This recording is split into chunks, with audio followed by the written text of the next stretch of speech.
ഇന്ന് നമുക്ക് ഇച്ചിരി ഇഞ്ചിക്കറി വെക്കാവേ. അതിന് തൊലിയെല്ലാം കളഞ്ഞ് കഴുകി വൃത്തിയാക്കി അരിഞ്ഞു വെച്ചിരിക്കുന്ന ഇഞ്ചിയാണ്. കുറച്ച് പുളി വെള്ളത്തിലിട്ട് വെച്ചിട്ടുണ്ട്. ഇനി ഇഞ്ചി നമുക്കൊന്ന് വറുത്തെടുക്കാം. അപ്പം ഞാൻ ചട്ടി അടുപ്പത്ത് വെച്ച് കുറച്ച് വെളിച്ചെണ്ണ ഒഴിച്ചിട്ടുണ്ട്.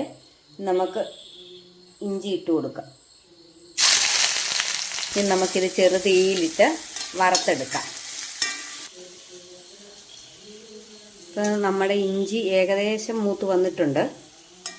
ഇച്ചിരി കൂടി ആകുമ്പോൾ ഇതിൻ്റെ ഇടയ്ക്കൊക്കെ കുറച്ച് വലുതായിട്ടുള്ളത് മൂക്കാനുണ്ട്. അപ്പോൾ അതുകൂടി മൂത്ത് കഴിയുമ്പോൾ നമുക്കിതിനെ കോരിയെടുത്ത് പൊടിച്ചെടുക്കാം. പിന്നെ വറുത്തെടുത്ത ഇഞ്ചി പൊടിച്ച് വെച്ചിട്ടുണ്ട്. പൊടിച്ച് കഴിഞ്ഞപ്പോൾ ഇത്രയേ ഉള്ളൂ. ഇപ്പോൾ ചട്ടി ചൂടായി അതിനകത്ത് ആ വറുത്ത എണ്ണയിൽ തന്നെ, ഇഞ്ചി വറുത്ത എണ്ണയിൽ തന്നെ നമുക്ക് കടുവും പൊട്ടിക്കാം. കടുക് ഇട്ട് കൊടുക്കാം.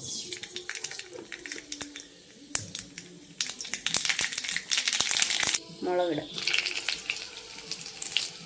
കറിവേപ്പില ഇട്ട് കൊടുക്കാം. ഇനി നമുക്കിതിനകത്തോട്ട് മുളക് പൊടി ഇട്ട് കൊടുക്കാം. ഇത് കാശ്മീരിയാണ് ഇടുന്നത്. ഇതിക്ക് കുറച്ച് എരിവ് കാണുമല്ലോ. പിന്നെ കുറച്ച് ഉലുവാപ്പൊടി, പുളി പിഴിഞ്ഞ് നമുക്ക് ചേർക്കാവേ.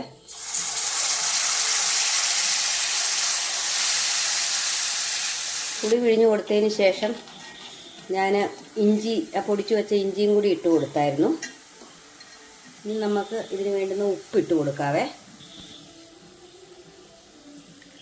ഈ ശർക്കര പൊടിച്ചു വെച്ചിരിക്കുന്നതാണ്. നമുക്കിത് കുറച്ചിട്ട് കൊടുക്കാം. എരിവും പുളിയൊക്കെ ഒന്ന് ബാലൻസ് ചെയ്യാൻ വേണ്ടിയാണ്. ഇച്ചിരി മധുരവും ഇഞ്ചിക്കറിക്ക് വേണമല്ലോ. കുറച്ച് മധുരവും എരിവും പുളിയൊക്കെ ഉണ്ടെങ്കിൽ ഇഞ്ചിക്കറിക്ക് ടേസ്റ്റ് ഉള്ളൂ. ഞാൻ പിന്നെ ഒരു സ്വല്പം കായം ഇട്ട് കൊടുക്കുന്നുണ്ട്. അത് ഞാനിട്ട് കൊടുക്കുന്നതാണ്. എല്ലാവരും കൊടുക്കുന്നുണ്ടോ എന്ന് എനിക്കറിയില്ല. ഒരു കുറച്ച്. അങ്ങനെ നമ്മുടെ ഇഞ്ചിക്കറി ഇവിടെ റെഡി ആയിട്ടുണ്ട്. ഈ പരുവത്തിന് നമുക്ക് ഫ്ലെയിം ഓഫ് ചെയ്യാം.